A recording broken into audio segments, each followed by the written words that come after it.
April 30th, 1943, 9:30 a.m., Playa de Punta Umbria, Huelva, Spain. José Antonio Rey Maria, a sardine fisherman, is checking his nets when he sees something floating face down in the surf. At first, he thinks it's a dead seal, but as the tide pulls it closer, he sees the olive green uniform, the leather briefcase, the Royal Marines insignia. It's a British officer. José wades into the water and turns the body over. The man's skin is bloated and pale, his eyes are half open, there's a chain around his neck with a silver cross, and handcuffed to his left wrist a black leather briefcase locked. José drags the body onto the beach.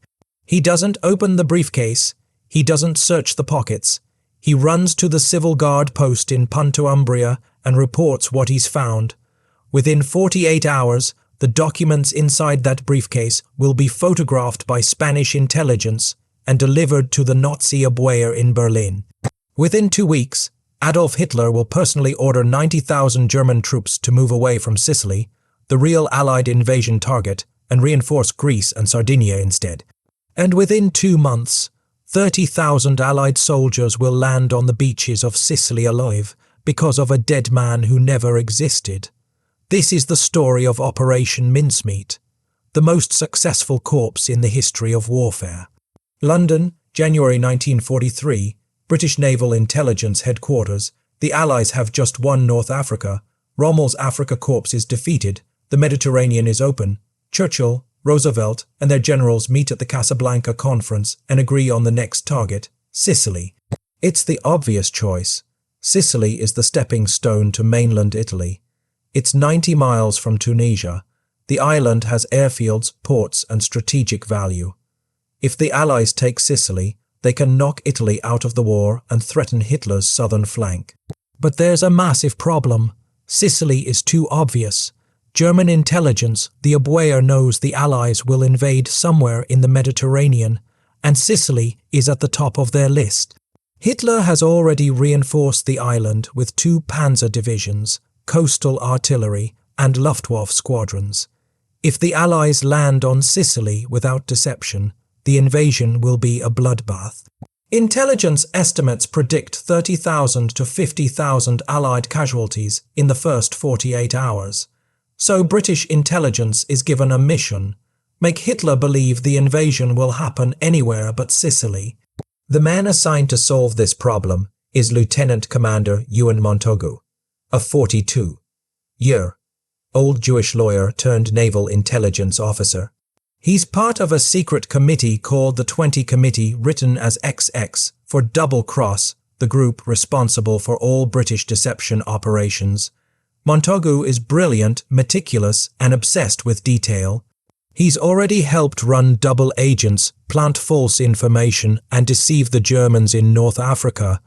But this operation will require something unprecedented: a fake corpse, a fake identity. And fake documents so convincing that even the best intelligence analysts in the Third Reich will believe them. October 1942, Room 13, Admiralty Building, London. The idea starts with Flight Lieutenant Charles Comendelli of MI5. He's reading a memo from Admiral John Godfrey, Director of Naval Intelligence, titled The Trout Memo.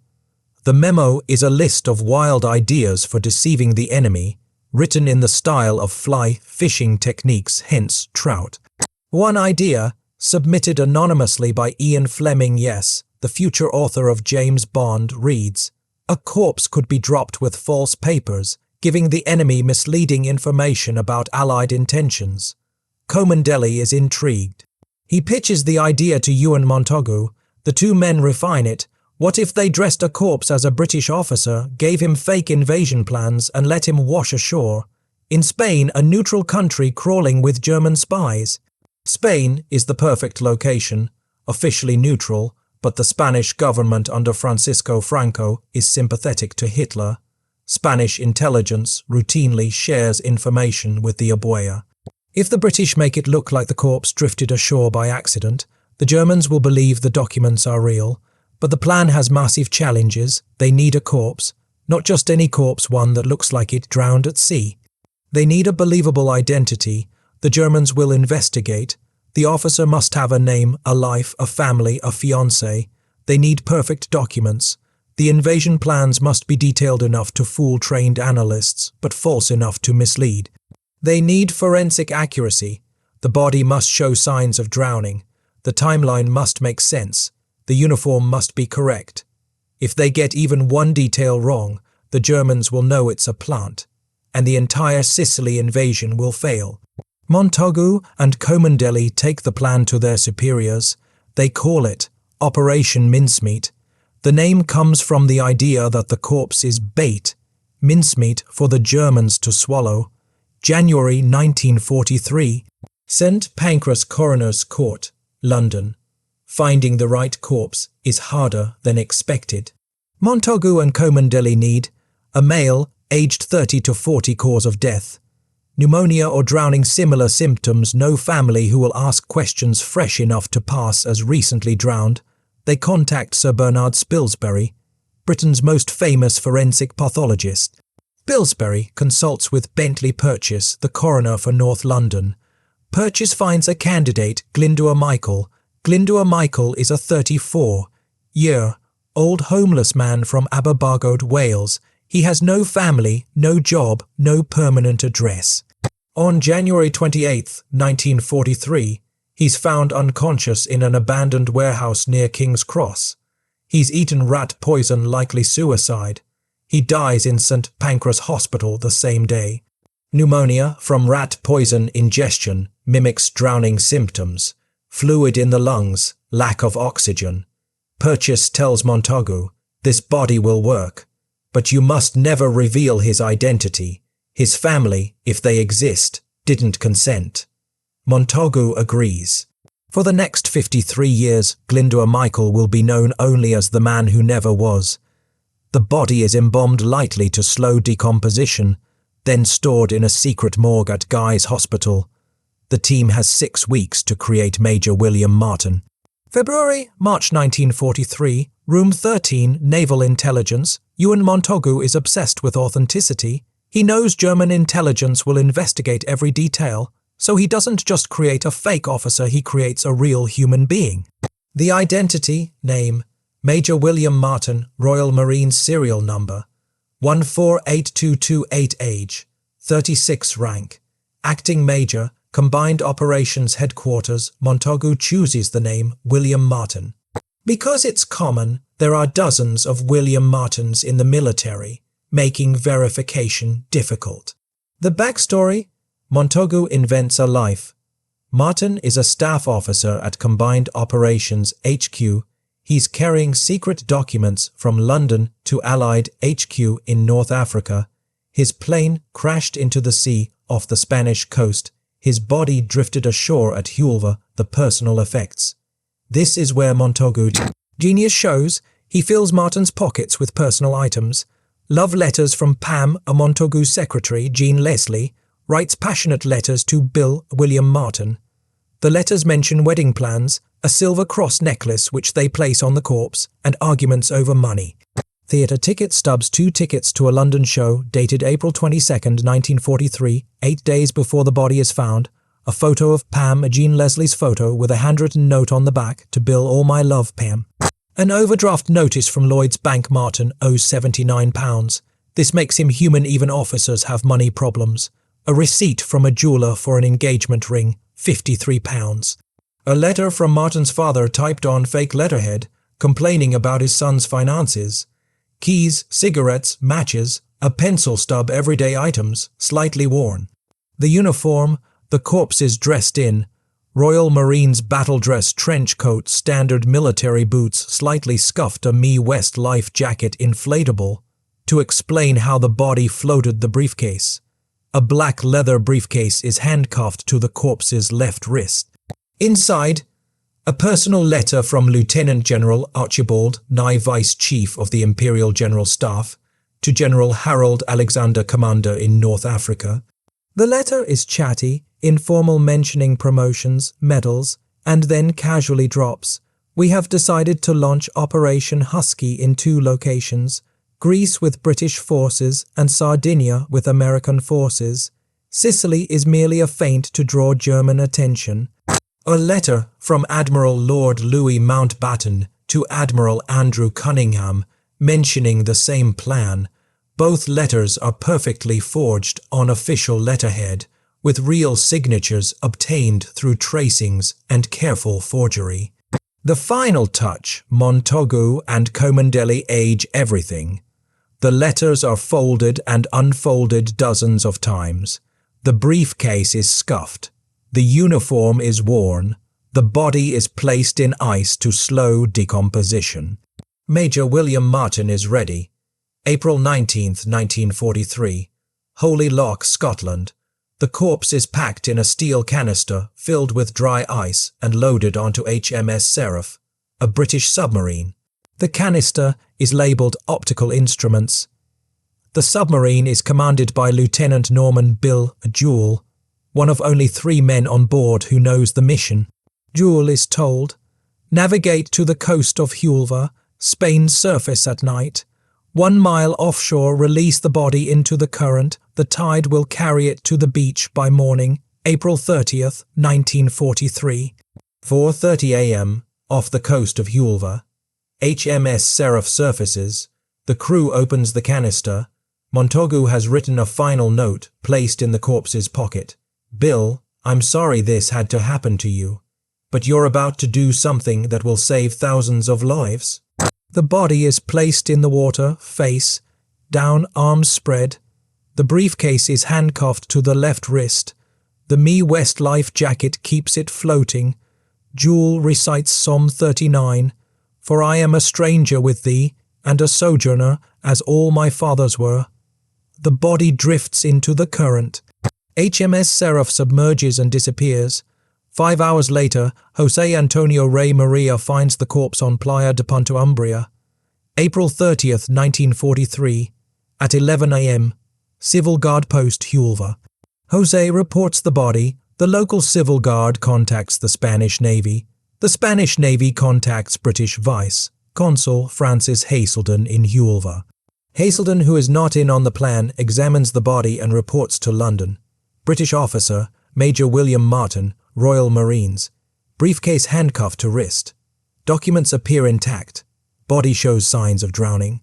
But here's the critical part. Spanish intelligence officer Lieutenant Colonel Antonio Morno is also present. Morno works for Spanish naval intelligence, and he's a known German sympathizer. Morno insists on examining the briefcase before turning it over to the British. He says it's protocol. Haselden protests, but Morno outranks him. Morno takes the briefcase to his office and photographs every document.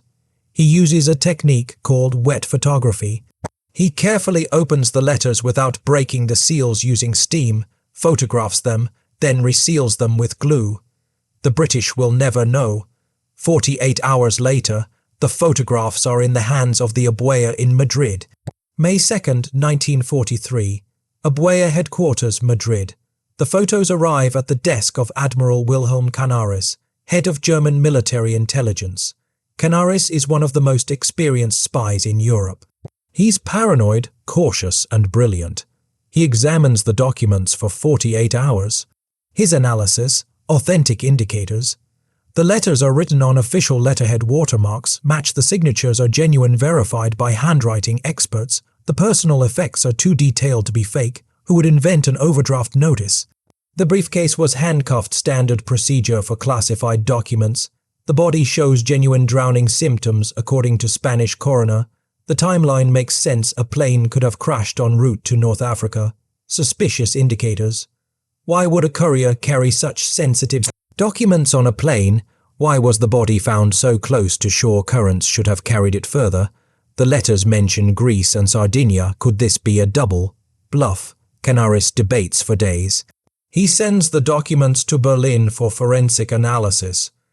German experts examine the paper, ink, and signatures. Everything checks out. Canaris makes his decision. The documents are real. He cables Berlin. Documents are authentic.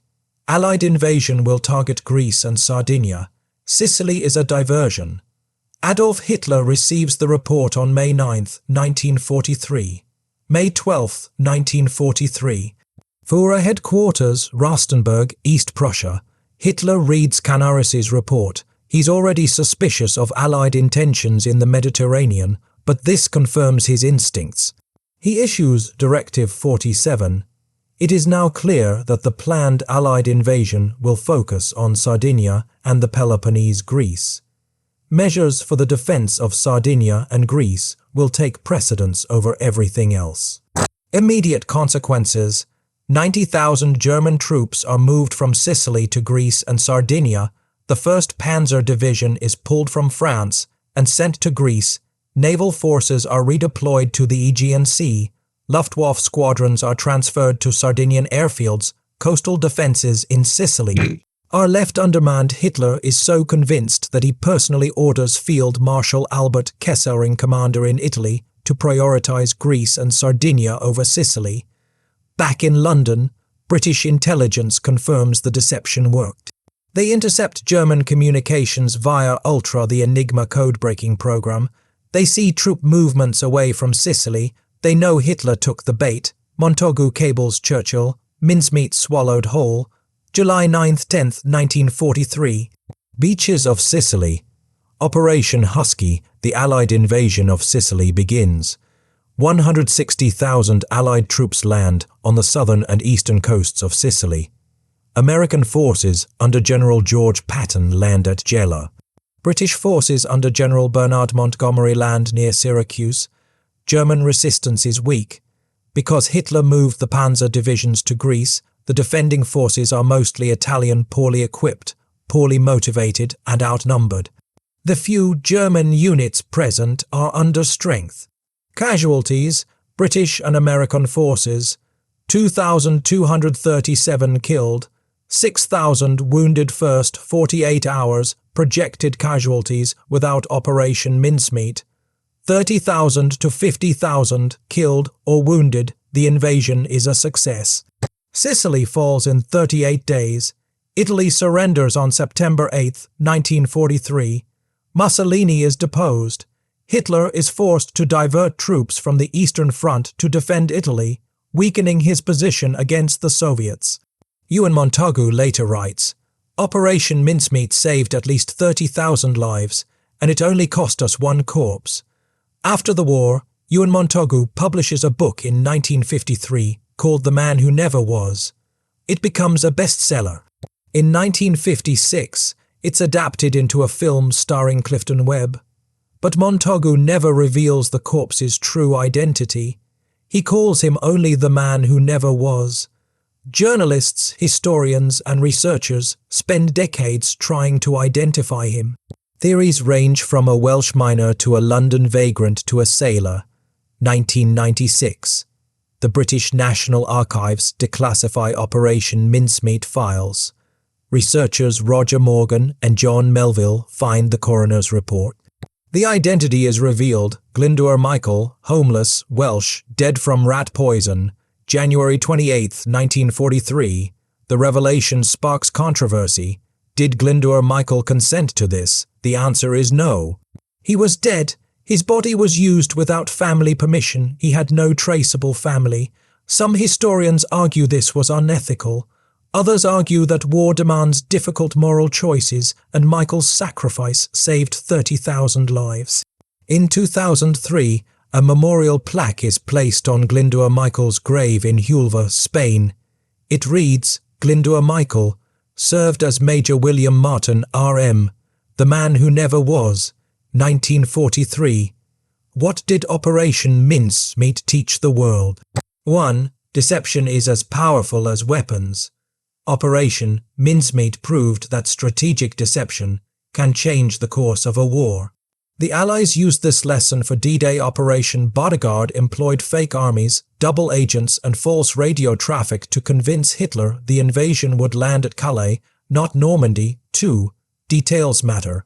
Montagu's obsession with authenticity, the love letters, the overdraft notice, the theater tickets made the difference.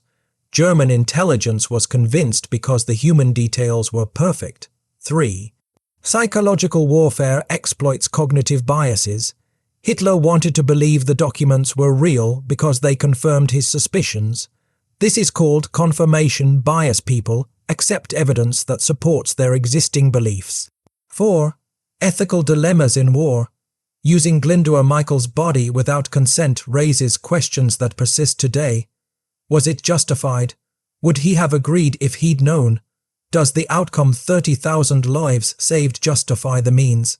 5. One person can change history. Ewen Montagu, Charles Comandeli, and a nameless corpse, 3 individuals shifted the trajectory of World War II. Final thought, April 30th, 1943. Playa de Punta Umbria, Huelva, Spain. A fisherman finds a body. A briefcase is handcuffed to its wrist. Inside are documents that will fool Adolf Hitler, move 90,000 German troops, and save 30,000 Allied lives. The man is not who he appears to be. His name is not William Martin. He is Glyndwr Michael, a homeless man from Wales who died alone in a London warehouse. But in death, he became a hero, because sometimes the most powerful weapon in war is a lie told so perfectly, it becomes truth.